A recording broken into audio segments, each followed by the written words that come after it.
অবশ্যই রাউজান, রাঙ্গুনিয়া, ফটিকছড়ি, বোয়ালখালী সবকিছু অ্যাড্রেস করা হবে। এগুলো সমন্বিত ভাবে প্ল্যান হচ্ছে। এগুলো রাষ্ট্রের বাইরে নাকি?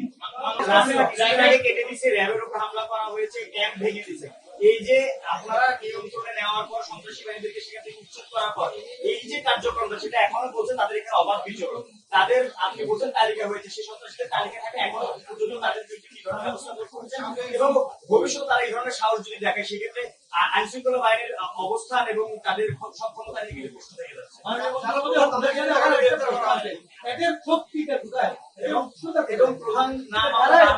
তারা এটা না করলে কি স্বরাষ্ট্রমন্ত্রী এখানে আসতো?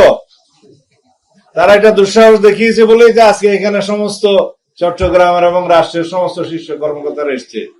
আমরা রাষ্ট্রীয় বাহিনীকে যারা চ্যালেঞ্জ করার মতো, হামলা করার মতো দুঃসাহস দেখিয়েছে তাদের আশ্রয়স্থল কোথায় দেখতে চাই এবং তাদের সর্বশেষ আস্তানাও আমরা নির্মূল করব।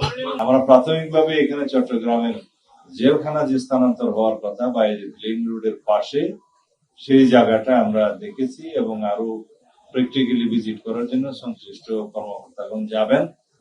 এখানে কাউকে ডিস্টার্ব করা হবে না, কোনো বসতি উচ্ছেদ করা হবে না, কিন্তু আমরা এই কারাগারের স্থানটা আমরা আগে নিজেদের দখলে নিয়ে, কারা অধিদপ্তর, আইজি প্রিজন তার দখলে নিয়ে পরবর্তী উন্নয়নের ব্যবস্থাটা আমরা করবো।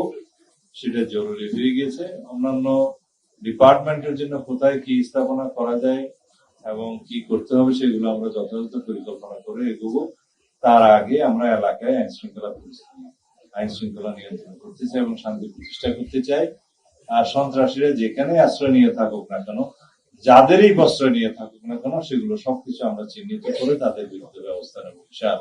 আপনারা সবাই সহযোগিতা করবেন, কারণ গণমাধ্যমের বন্ধুরা যদি আপনারা সহযোগিতা করেন, ইনফরমেশন দেন যথাযথ প্রক্রিয়ায়, তাহলে আমাদের আইন শৃঙ্খলা বাহিনীর জন্য সেটা খুব বেশি সহায়ক হবে।